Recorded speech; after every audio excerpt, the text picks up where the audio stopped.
When I was a young boy, I didn't like getting up early in the morning. I still don't. I'd sit in school and wish I was somewhere else. I'd look out the window and let my mind wander. I thought a lot about Zelda and my Nintendo. I still remember the moment when the question popped into my head, like questions do when you're a kid. Everyone I knew went to school, and everybody else went to work. Everybody. For hours every day. But why? I figured if everyone in the whole country was doing something together, it has to be something huge. That's the question that popped into my head. What are we making? What is all this for?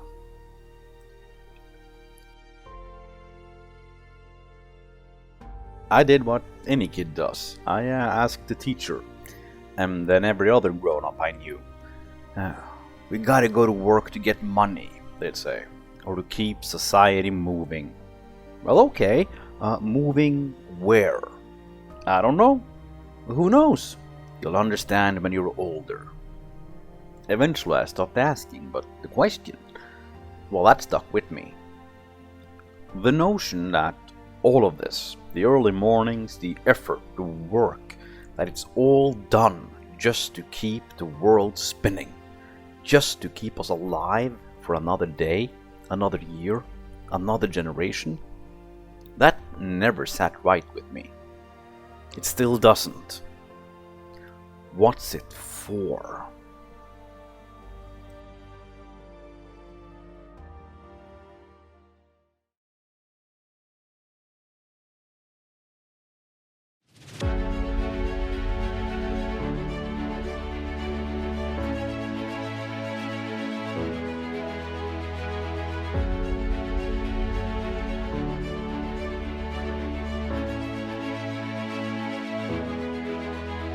Okay, let's slow down a moment. Anyone can tell you that the way we live our lives today is very different from what most people who have ever lived have done. You might think, sure, we have the internet now, automation, electricity. Of course we're different. The world has gotten weird. But it's been weird for a while.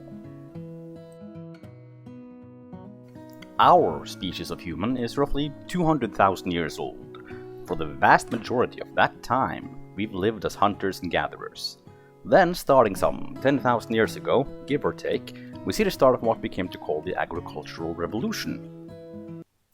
It's not a terribly good name because it makes it sound like it happened all at once and everywhere, which is not the case. It's a process, okay? But whatever you want to call it, agriculture had arrived and it has transformed the surface of the earth.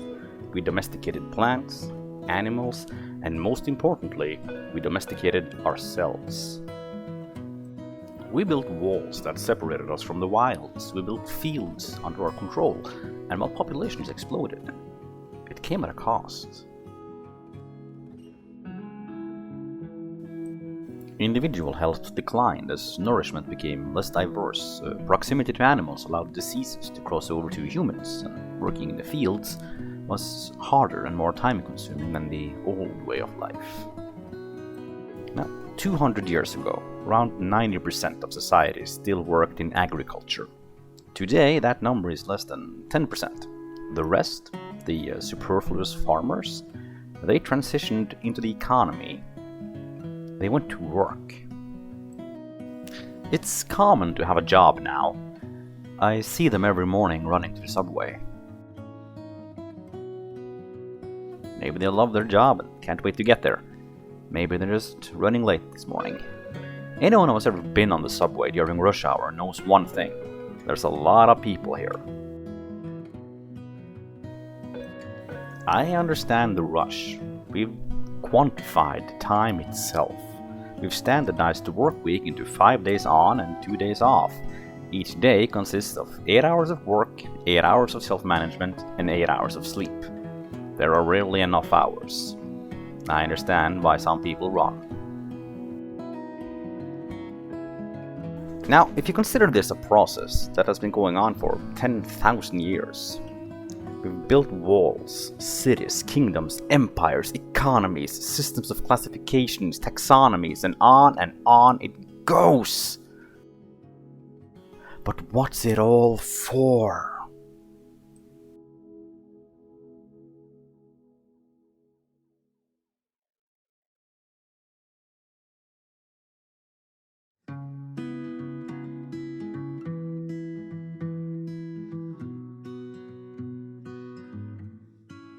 I've often wondered what it would feel like to have come from a different world, somewhere far away where there were no trees, and then to step out on the earth, looking up at a gentle brown and green giant swaying in the wind.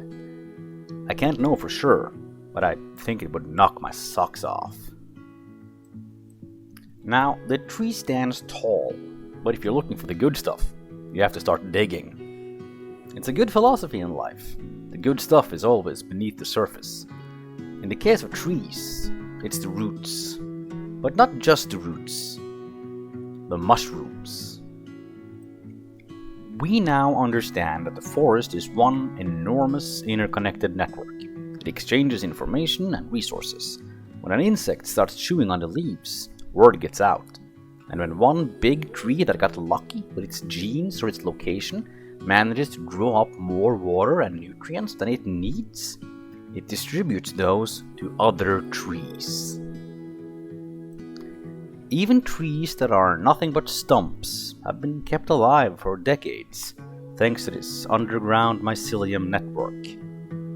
We've only just begun to understand the kind of signals and information that are transmitted across the vast mycelium networks. Trees might be able to remember, which for a life form without a brain is quite a neat trick. The internet has put us in contact with each other like never before. We exchange our data, our hopes, our dreams, and also cat videos. The exchange of information has never been greater or faster. Like the forest, we share information. We still have a ways to go with sharing the resources.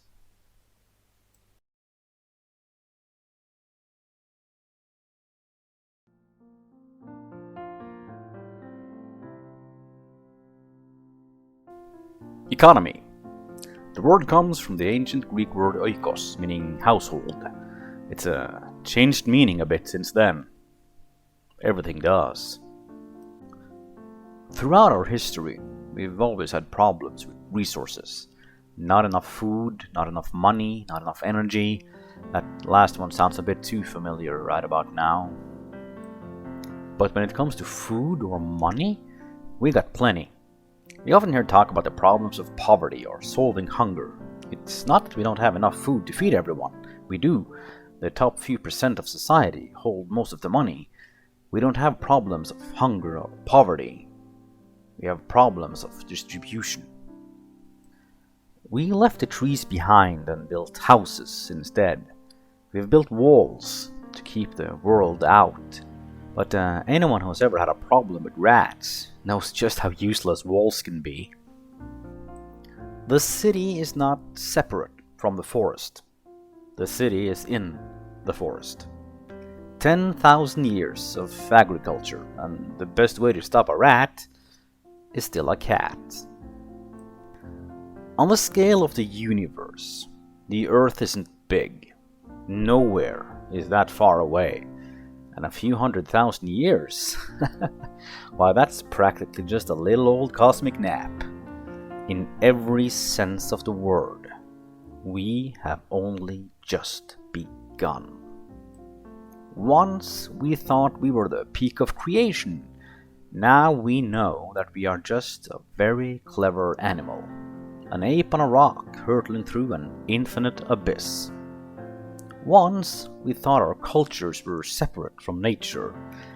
Now as our planet boils and life dies around us, we know they are not. We've built an economy dominated by the few, be they people, states, or whatever else we can imagine, driven by a fundamentalist fervor towards growth at any cost. But as the world burns and life dies, we have to ask if we've come as far as our economy can take us.